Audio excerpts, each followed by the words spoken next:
Two senior Hamas officials killed in Israeli airstrikes, one of them responsible for financing terrorism. We have the latest on the war. President Biden speaking soon about the 11 Americans killed in Israel. What's next in the U.S. response as families of the missing call on Biden to take action? Israel is fighting on two fronts, with terrorist group Hezbollah testing the country's defenses in the north. How does Hezbollah relate to Hamas? All living former U.S. presidents have now commented on the war in Israel. We bring you what they say about the conflict. Will the war in Israel pressure House Republicans to unify and quickly choose a speaker? We'll tell you what they're saying on Capitol Hill. A driver plows into the Chinese consulate in San Francisco in his car. What happened next? We have the story coming up.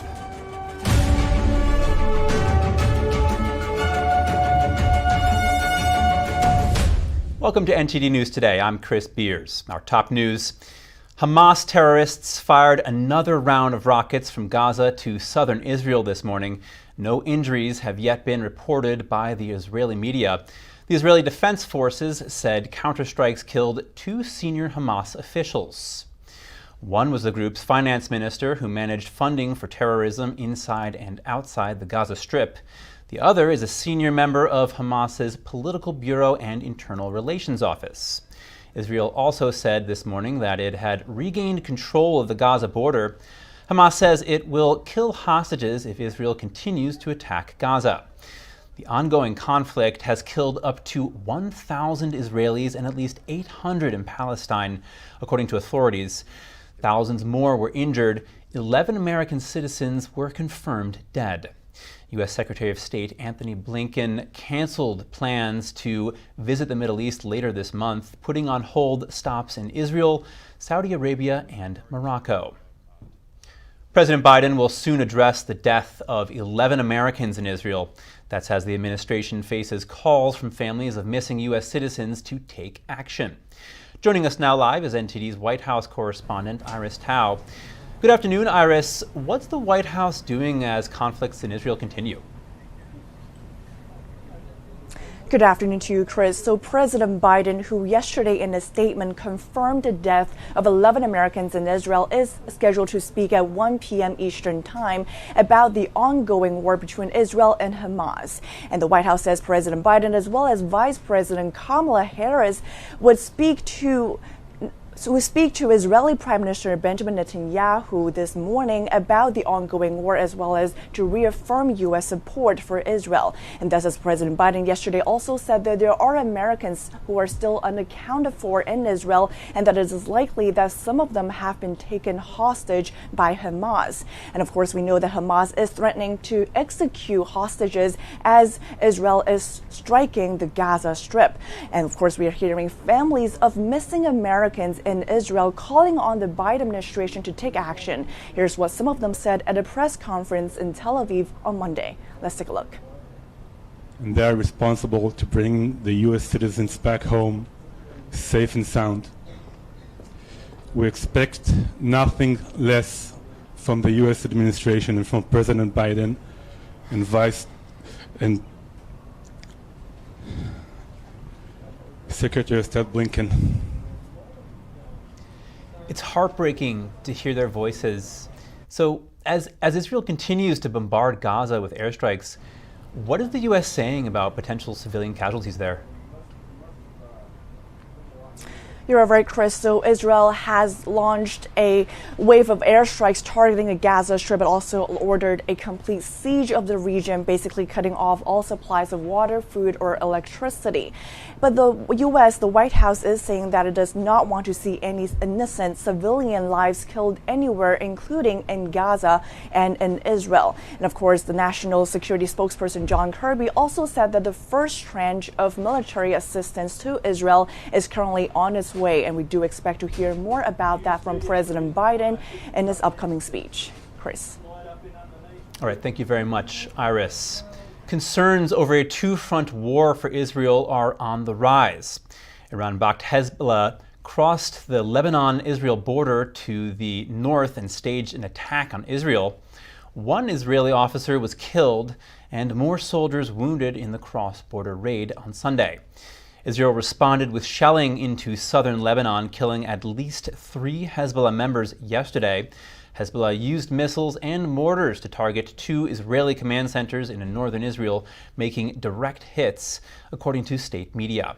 Hezbollah said the attacks were in response to its fighters killed by Israel's shelling. Hezbollah and Hamas share some common goals. However, there are significant differences between the two. Both Hezbollah and Hamas are considered terrorist organizations by the United States. They share the same goal of destroying the Israeli nation. Hamas's main objective is to create a Palestinian nation. Hezbollah, meanwhile, looks to establish Iranian interests. Both groups also receive funding and training from Iran. However, the two belong to different sections of Islam. Hamas is mainly Sunni, and Hezbollah is a Shiite group. A senior Hezbollah official made a statement of solidarity with Hamas after Saturday's attacks. He said Hezbollah will join Hamas in the fight if needed. Former U.S. presidents are now also commenting on the war in the Middle East. Former Presidents Bill Clinton and Barack Obama are the latest to issue statements. Colonel Darren Gobb, thank you for joining us again. Speaking about Israel's counteroffensive after the massive Hamas terror attack, Israel Prime Minister Benjamin Netanyahu said, "What we will do to our enemies in the coming days will reverberate with them for generations." What do you expect he will direct the Israeli military to do? Yeah, first of all, thanks for having me on. And, this is a tough topic to be talking about for anybody, but I think what we're going to initially have to assess and look out for is where do they stop? Where does Israel stop?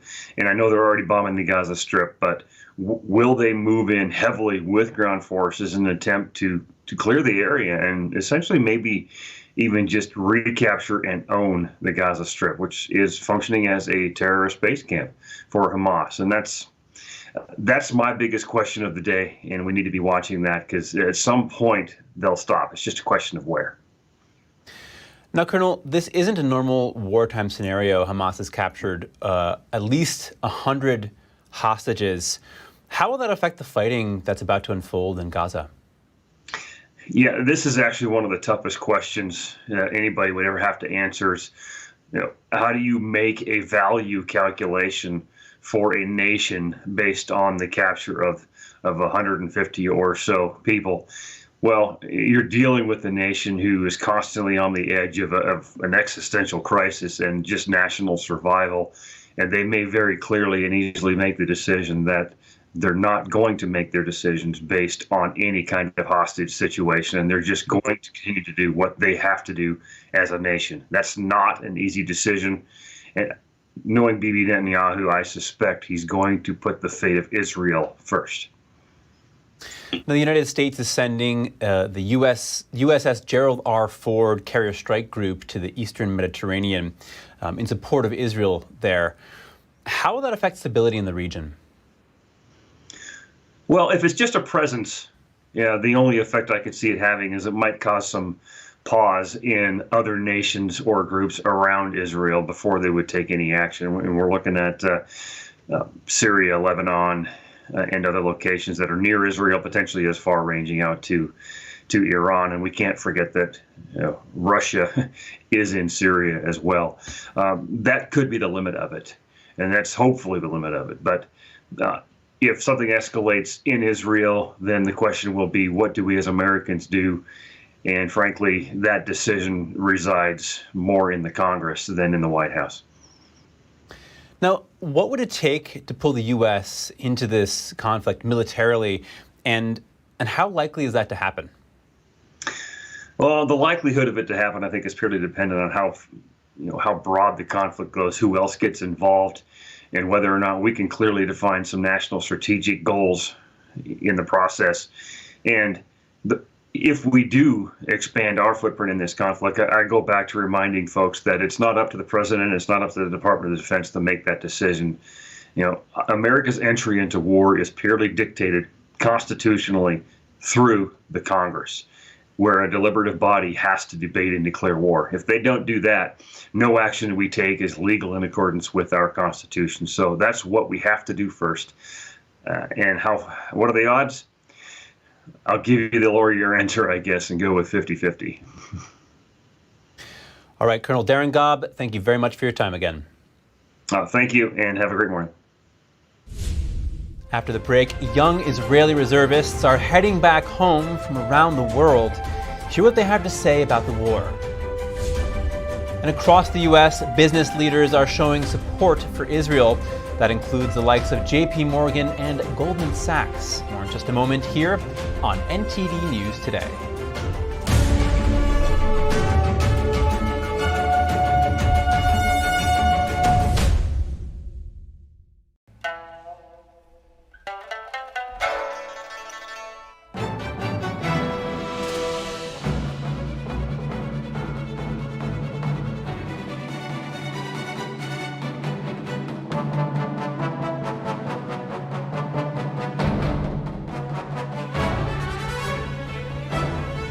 Shen Yun Symphony Orchestra, coming to Lincoln Center, David Geffen Hall, October 22nd. Tickets at shenyunsymphony.com.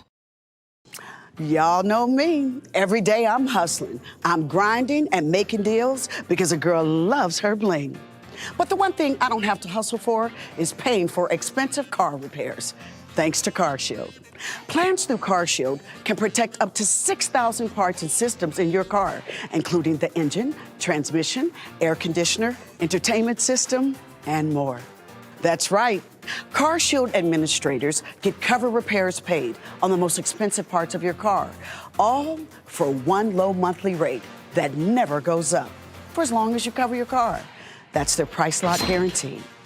I want to keep my car on the road as long as possible, and CarShield Administrators helps me do that. I trust CarShield Administrators because they paid my claim. Being an essential worker and a mom of 3, finances can be very tight at times. If it wasn't for CarShield, I wouldn't have my car. And with their best coverage ever, CarShield administrators go the extra mile, including car rental options. You'll also get 24/7 coast-to-coast roadside assistance for flat or damaged tires, lockouts, dead batteries, and courtesy towing, all at no additional cost to you. That's right. You don't need to do any hustling for these extras. They're all included. The cars will break down, there's no doubt about it. That's just the way it is. I got stuck with high repair bills before. That's why I called CarShield. Nobody likes expensive car repair bills. That's why you have to call CarShield before you break down. Darlings, if you want to be smart and get those car repairs paid, then call CarShield now. Leave the hustling to the professionals. Pick up that phone right now before your car breaks down. Protect yourself from the unprecedented rise in cost for parts and repairs. Call now to save money with your price lock guarantee. Call 800-418-7697. 800-418-7697. 800-418-7697. Anyone who's ever sold a home will tell you it's really hard. And it's one of the biggest financial decisions you'll ever make. That's why who you work with matters. Together with HomeLight, we take care of every detail.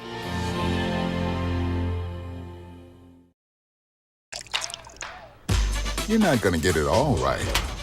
Just make sure you nail the big stuff. Mama! Like making sure your kids are in the right seat for their age and size. Get it right at nhtsa.gov/the-right-seat.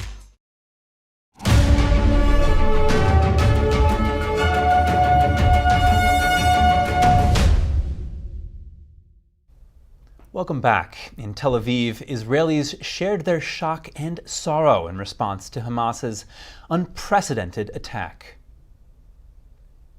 There are a lot of emotions, a lot of anger, a lot of shock, a lot of mourning. I think I cried for the last 2 days, and today I said, no, I have to get out a little bit just to see what's going on. Horrible what's happening to our beautiful little country. But we have a strong army and we have God, and everything will be good and we'll win it, and hopefully we'll get out of it even stronger and better, and we have to pray and hope. They start and we're going to finish. That's it. We don't tell them to come to do that. I like crying a lot. I try to not to see the news all the time, but it's impossible. I have kids in my home, so I need to do like smile that everything okay. but it's a very tough situation. Maybe we have to finish with the Hamas and with the Hezbollah also together, and it will take time and a big price, but maybe this will be the end of the threat on Israel. I feel like we're strong enough and we're getting support internationally, and we're gonna beat our enemies. We're gonna fight them, and they won't have the ability to do anything like that ever again. According to Israeli media, the number of Israeli casualties resulting from the attack has risen to 900, with at least 2,600 injured and dozens taken captive. Among the fatalities were 260 young individuals who were shot at a desert music festival where some hostages were also taken. A man who helped broker the Abraham Accords is now bunkering down in a bomb shelter in Israel. We speak with Aryeh Lightstone, the former special envoy. Lightstone is also the author of the book, Let My People Know, the incredible story of Middle East peace and what lies ahead. Aryeh Lightstone, thank you for joining us. The Middle East has been fraught with conflict for decades. Though we've had relative stability over the last several years, Hamas's recent terror attack on Israel has changed all that. How could this affect stability in the region as a whole? Yeah, Chris, I'd like to say it's great to be on. It's not great. This is a tough time, but it's important to be on. So I'm excited to spend a couple minutes with you. This is the largest and worst attack that Israel has had in its history. It's the largest and worst attack that the Jewish people have suffered since the Holocaust. The region is irrevocably changed. And how so? What are the dynamics right now? Yeah, so they'll use the code word of Hamas and Hezbollah and the Houthis, but that's it's just Iran. Iran is the largest state sponsor of terror.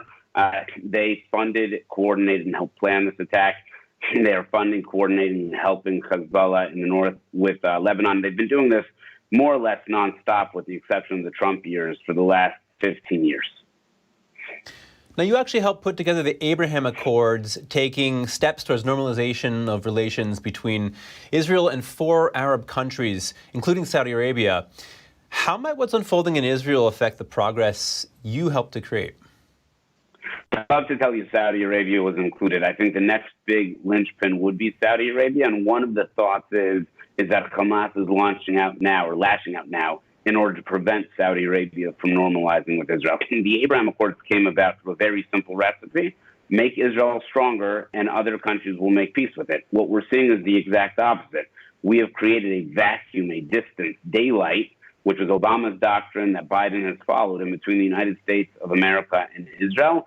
And peace doesn't follow that. Death and destruction follows that. So we saw 4 countries make peace with Israel under the Trump administration, and we're now seeing distancing from that because Israel is weaker with the distance from the United States. Now, Aryeh, you and your family are currently living out of a bomb shelter there in Israel. After the Abraham Accords were signed and with years of relative peace and stability, like we're saying, did you ever expect to find yourself in this position? And what has this been like for you? I mean, as someone who has tried so hard to bring peace to that region. Well, it's very hard as a father to see your wife and your children in a bomb shelter, and there's almost nothing you can do other than to huddle there to protect your family. And the number one instinct of a father is to protect his wife and his children. As somebody who had the privilege of representing the United States of America, it's incredibly powerless to feel that we are not in control of what's happening over here. Now, the important thing for your viewers to see is the Middle East has been filled with hatred for 75 plus years. 2 years of the Abraham Accords is not going to change that. We need consistent policies for 10, 15 years to change this region to one of peace and prosperity rather than chaos and destruction, which you're seeing in real time. Now, leaders of liberal democracies everywhere are strongly condemning Hamas, while Iran is commending Hamas. Do you expect these nations, which have responded with condemnation, to impose sanctions on Iran or other forms of punishment? No, I think talk is cheap. I think that they're seeing what has happened today with unimaginable images coming out of the southern Israel area. Literally 3 minutes ago, Israeli media reported that in one of the communities there were 40 babies murdered, several of them decapitated. I won't even say that again in order to harm your listeners' souls. But it is horrendous and terrible, and talk is cheap. You can condemn Hamas if you will continue to give money to Iran and continue to allow sanctions to expire on their missiles. You are feeding the beast, and they are a beast. Wow, that is absolutely shocking. Aryeh Lightstone, thank you so much. Thank you for having me. Across the U.S., business leaders are showing support and solidarity for Israel. This includes CEOs from JP Morgan Chase, Goldman Sachs, and others. Here with us live is NTD Business's Don Ma. Don, what are businesses saying? You know, Chris, what happened to Israel is a terrible thing, and hundreds of people have died from both sides. And business leaders and CEOs are recognizing this. JP Morgan Chase CEO Jamie Dimon said that the bank stands with Israel and is also instructing employees there to work remotely for the foreseeable future. This is according to CNN sources.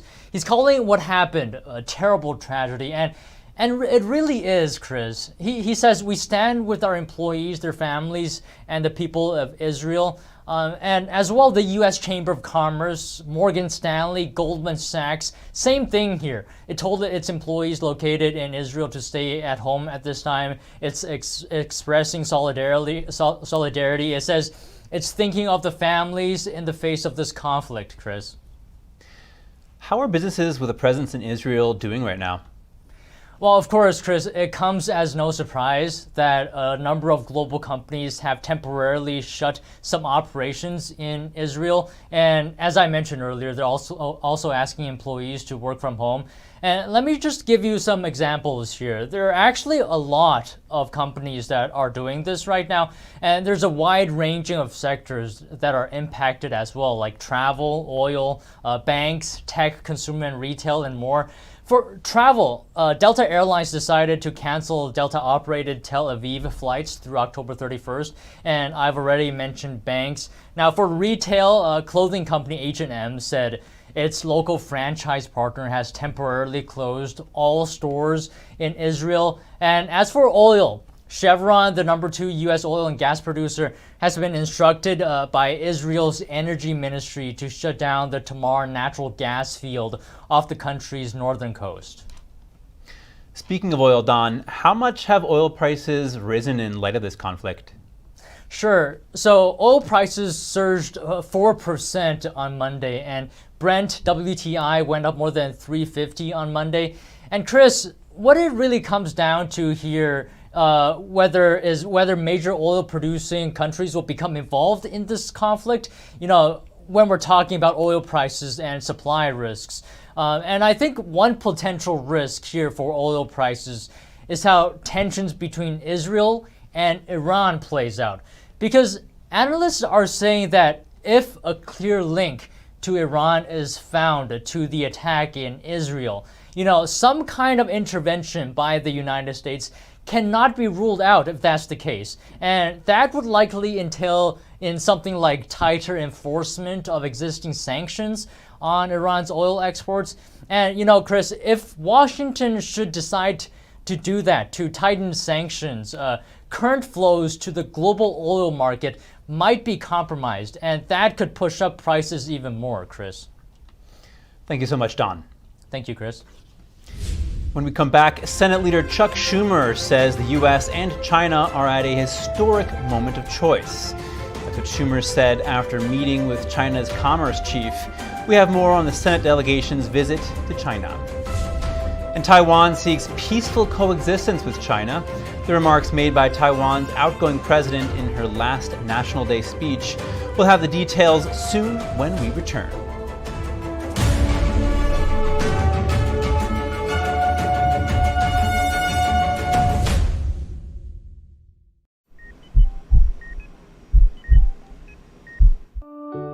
Pretty normal mom life.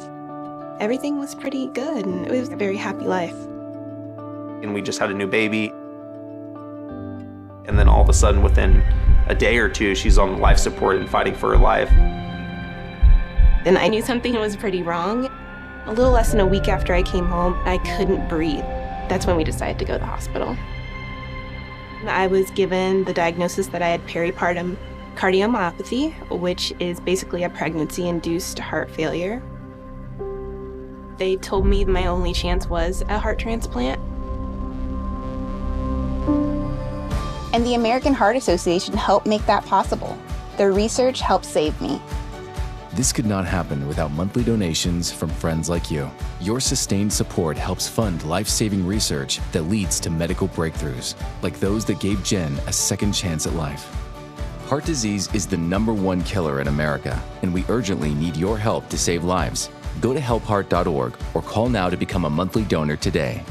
Your donation of only $19 a month, just 63 cents a day, will make a difference through prevention, early detection, treatments, and cures that help save lives. I am very thankful for the American Heart Association. I'm grateful for just every day that I get with my children. Please go to helpheart.org or call now with your donation of just $19 a month.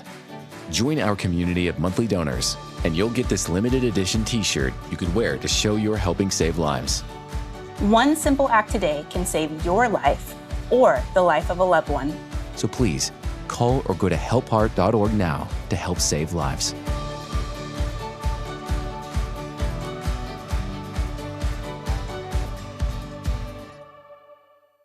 We've been spending a lot more time than ever at home these days. So maybe now you've just noticed cold air coming in from a couple windows, or that your patio door isn't closing fully, which means you're losing heat in the winter, losing cooling in the summer, losing money all year long.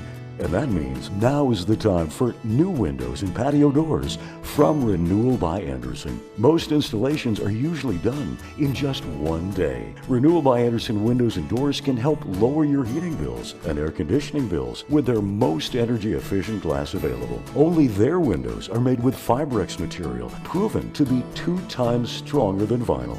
And they're backed by a 20-year warranty. And right now, when you buy one window or patio door, get one at 40% off. Plus, there's no money down, no payments for 12 months, and no interest for 12 months. Plus, an additional $200 off your entire purchase. 1-800-218-1510. On International Reporters Roundtable, Ukraine, what's really going on? The amount of military aid is in hot debate. President Zelensky is now a controversial figure. Is there corruption? People want to know, how long will it go on? Why is Ukraine so important to the world, and at what cost? Guests Andrei Illarionov, Will Richardson, and James Lechner join us to discuss the true nature of the war in Ukraine. Tune in with NTD host Cindy Drukier and our guest panel, giving us a clearer picture of these global events. Saturday at 1 p.m. or Sunday at 7 p.m. Eastern Time.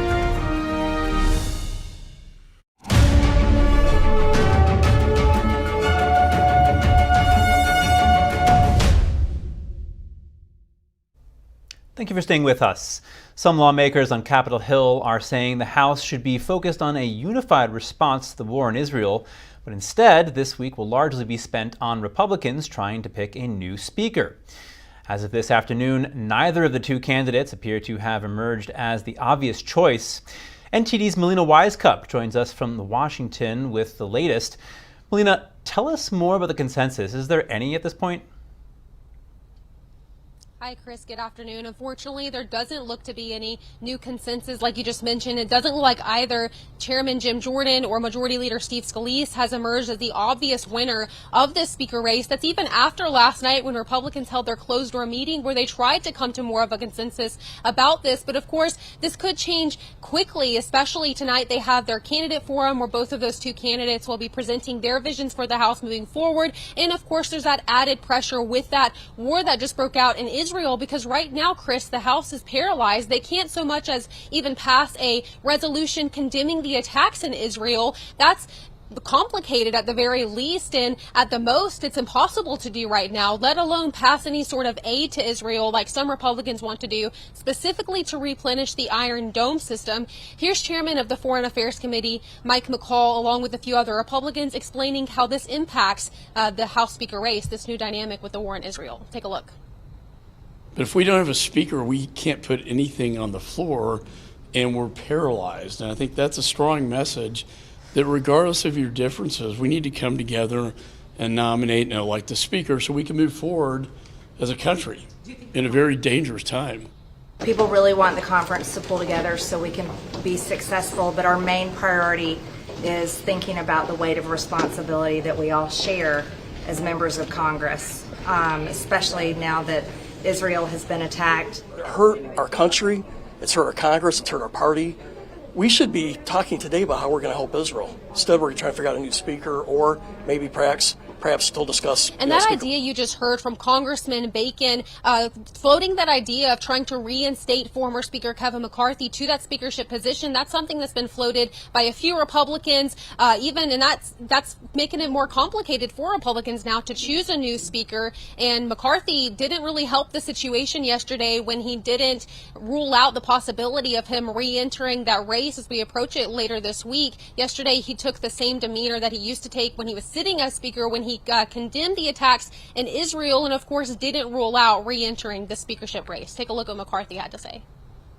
That's a decision by the conference. I'll allow the conference to make whatever decision. Whether I'm speaker or not, I'm a member of this body. I know what history has had, and I can lead in any position it is. But right now, this is looking like a long shot because those 8 Republicans who originally voted to oust the Speaker, Kevin McCarthy, from his position haven't changed course. They're sticking by their decision to do so, which means the House will likely have to choose either Chairman Jim Jordan or Majority Leader Steve Scalise as we approach this decision. Now, that's the big question. How will these 8 members who voted to oust McCarthy vote this week on this new speakership? That's one big question. Another big question here is how much weight does a Trump endorsement carry? We know that the former president endorsed Chairman Jim Jordan for this position. We're also seeing some news that Trump's not really willing to get further involved here. We did see some reports floating around that he could possibly come here to Capitol Hill today to attend this candidate forum, although those reports have appeared to have died down, and it's not looking like the former president will make his way here. But as the House is working to figure all of this out, they are holding that candidate forum tonight and then hopefully hold that internal vote tomorrow behind closed doors before they bring one individual to the public to vote on to show a sense of unity. Chris? Thank you for the update, Melina. Police in San Francisco fatally shot a driver who rammed his car into the Chinese consulate. Police say when officers arrived at the scene, they found a vehicle in the lobby of the building. Officers entered, made contact with the suspect, and an officer-involved shooting occurred. Officers rendered aid, and they had summoned paramedics from the San Francisco Fire Department. And in spite of the life-saving efforts of the police officers, firefighter, paramedics, and personnel at the hospital, the suspect was later pronounced deceased at the hospital. Police have not yet released the identity of the driver or determined the reason for the crash. There's no indication that anyone else was injured.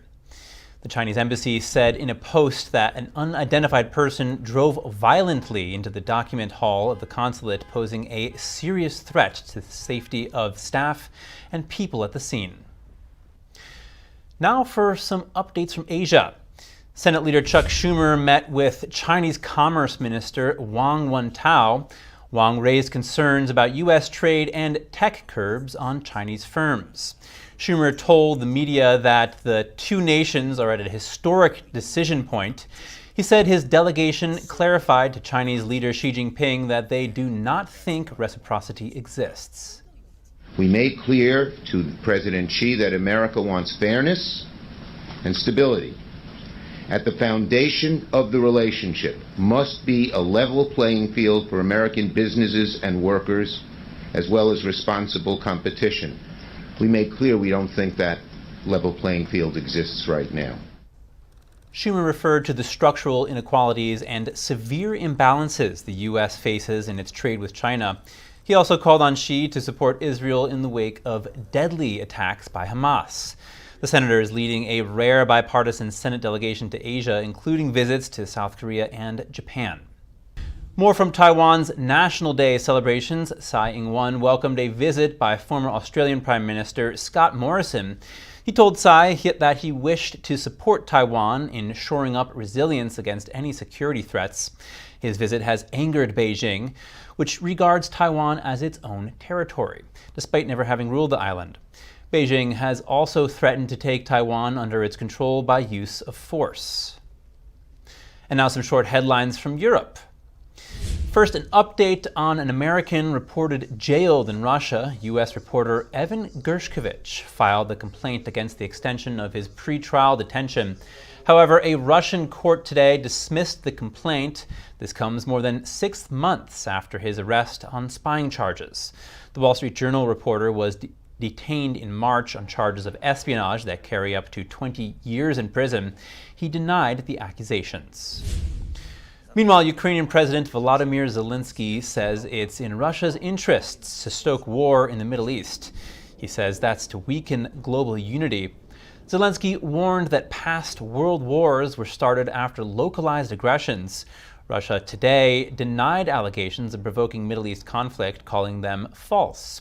A Russian spokesperson said the nation has strong ties to Palestine and Israel, and pointed out that many Israelis are former Russian citizens.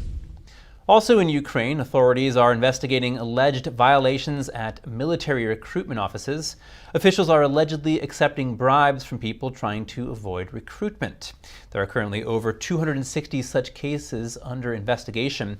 Kyiv is aiming to improve military recruitment to support its counteroffensive. And lastly, the European Union is joining American efforts to shield industries from cheap competition. The EU is launching anti-subsidy investigations against Chinese steelmakers. The EU has asked the Union to move against Chinese steel products. That's in return for avoiding the reimposition of Trump-era tariffs on EU steel and aluminum. Coming up, the Geneva Motor Show is held outside of Switzerland for the first time in history. The biggest car brands in the world show off their latest models.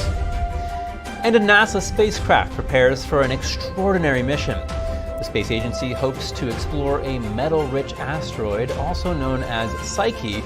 More shortly here on NTD News Today.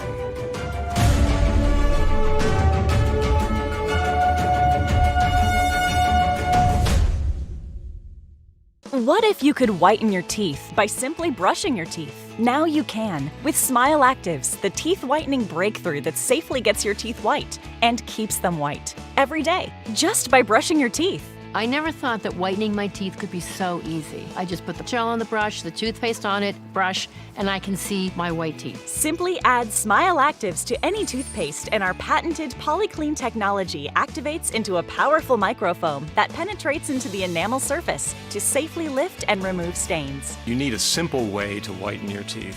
Without strips, without trays, without going to the dentist. And it was about time that a product was developed that you would be able to do that with just brushing. And now, Smile Actives is even better with new Pro Whitening Gel with 33% greater whitening power, clinically shown to whiten teeth faster, up to 8 shades. 100% of users saw whiter teeth.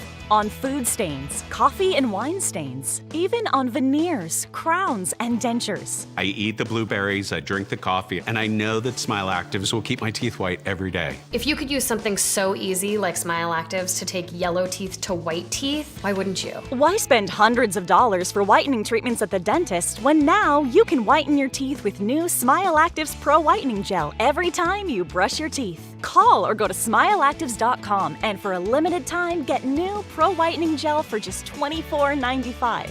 Order in the next 5 minutes and buy one get one absolutely free for just $24.95. That's 2 for 1 and save 58%. We'll even include free shipping. Get your teeth whiter guaranteed or return it within 60 days for your money back. I smile every day now.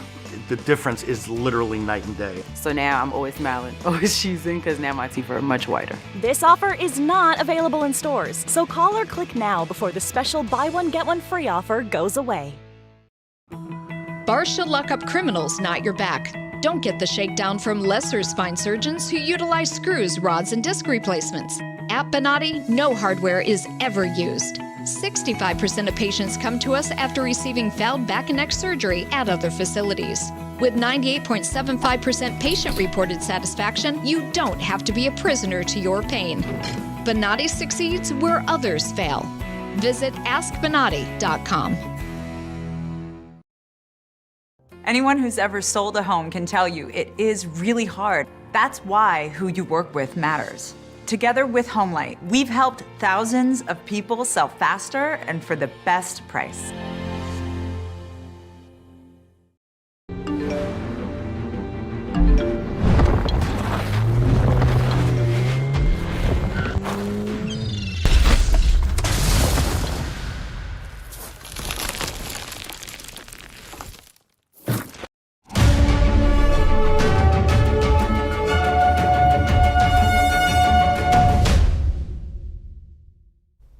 Welcome back. If you're just joining us now, here are some of today's top headlines. The Israeli Defense Forces said airstrikes killed 2 senior Hamas officials. One was the group's finance minister, the other, a senior member of Hamas's political bureau. The death toll now tops 1,000 in Israel and over 800 in Palestine. Biden will soon speak on the deaths of 11 Americans in Israel. That's amid calls for action from the families of missing citizens. The United States' first military aid to Israel is on its way. Terrorist group Hezbollah might support Hamas in its fight against Israel. They share the same goal of destroying Israel. The main objective of Hamas is to create a Palestinian nation. Hezbollah, meanwhile, looks to establish Iranian interests. Former Presidents Barack Obama and Bill Clinton are the last living former presidents to comment on the war. They both voiced their support for Israel. House lawmakers are feeling a sense of urgency in finding a new speaker. Neither of the two candidates, Majority Leader Steve Scalise and Judiciary Committee Chairman Jim Jordan, have emerged as a frontrunner. Ousted Speaker Kevin McCarthy also opened the door to a return. A car rammed into the Chinese consulate in San Francisco. The driver was shot by police and later died in the hospital. Police didn't reveal the identity of the driver or the reason for the crash. The Geneva Motor Show is being held outside of Switzerland for the first time in history. Qatar is hosting the event. It features the biggest car brands in the world. NTD's Andrew Thomas has the latest. This is the Geneva International Motor Show, but it's at a Middle Eastern venue for the first time. The prestigious auto event is being held in Qatar's capital, Doha. We came with this idea of building here, really from scratch, a new show that is more than a show. So that's why we came with this concept of festival. So the beating art is here in the halls, but we are present also in the desert, on the track, in the city. More than 30 of the world's biggest car brands are showcasing their latest models. Luxury manufacturer Porsche is showing off its latest concept car, the Mission X. It's our hypercar, fully electric. It's not being decided whether we're going to build it or not, but I think we want to showcase here something where the future is going. Lamborghini is also bringing a concept car to the Middle East for the first time. Meet the Lanzador, one of the automaker's 2 cars on display. Right next to me is a concept car, which is called Lanzador, and has the Middle Eastern premiere here today. And this is the first full electric car which will come in 2028. Qatar's tourism industry sees the event as part of its effort to become the fastest growing Middle Eastern destination by 2030. Around 200,000 people are expected to visit. The show runs from October 7th through the 13th. Andrew Thomas, NTD News. A NASA spacecraft is gearing up for an extraordinary mission to explore the metal-rich asteroid, also known as Psyche.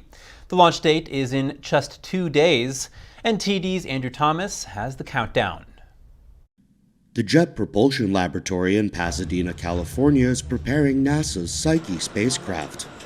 On Thursday, it will be embarking on an epic voyage to a mysterious metal-rich asteroid known as Psyche.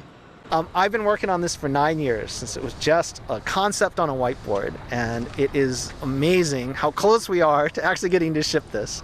It feels great to be here. NASA estimates the asteroid has a surface area of about 64,000 square miles. If it were a perfect sphere, it would have a diameter that's roughly the length of Massachusetts. What sets Psyche apart is its presumed richness in metal. All the rocky planets that we know of, the Earth, Mercury, Venus, Mars, and the Moon, all have got a metal core in their center. And especially for the Earth, it's the source of our magnetic field. NASA says it appears to be the nickel and iron core of an early planet, the building blocks of our solar system. Psyche gives us the opportunity to visit a core, the only way that humankind can ever do. And so we hope to learn something about what's inside the Earth and other rocky planets by visiting Psyche. But it also tells us about the processes in the very beginning of the solar system. According to NASA, the Psyche spacecraft's journey will last nearly 6 years. It will travel 2.2 billion miles. Autumn is officially here, and with the fall and winter holidays quickly approaching, it's a good time to strengthen your savings and create a year-end financial plan. 3 experts weigh in and offer their tips to start planning ahead now. Let's take a look. The countdown to Halloween, Thanksgiving, and winter holidays is on, and experts say now is a great time to tackle your expenses to avoid a financial holiday hangover. First and foremost, Christmas happens every year on the same day, so knowing that it's coming, allow yourself the time to prepare. Here are 3 tips to prepare and make the most of the upcoming season while keeping your budget in check. 1. Plan your shopping and expenses ahead. Decide in advance how much you need for this holiday season and start putting money aside now. Create a Christmas or a holiday sinking fund so that you're earmarking money that's specifically designated for the holidays and you're not forced to dip into your emergency fund. Tip number 2, audit your spending. Look carefully at your typical monthly spending, checking for areas where you can cut back now to better manage any additional spending you want to do later. So you want to be able to have your ducks in a row. You want to have your finances organized. You want to have cash on hand. And tip number 3, if you're planning to travel, book early and consider international destinations. With one travel expert saying some overseas flights may be cheaper than domestic options. There's just going to be a lot more deals on flights to Europe, a lot more deals on flights within Europe, some deals on hotels in Europe going forward into the fall, into the winter, and beyond. The U.S. Postal Service wants to raise prices once again. The proposal includes a 2-cent increase for first-class mail forever stamps from 66 cents to 68 cents. There will be no change to the additional ounce stamps, which will still cost 24 cents. But prices for special services products would go up. Those include certified mail, post office box rentals fees, money order fees, and the cost to purchase insurance when mailing an item. The USPS says their prices are among the most affordable in the world. The Postal Regulatory Commission still has to review the price changes first. If approved, the new prices would take effect January 21st. That's all for today's news. I'm Chris Beers.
Thanks for watching us on YouTube. Did you know YouTube only keeps selective videos on its platform? So if you want to make sure you get the full picture, just subscribe to our newsletter.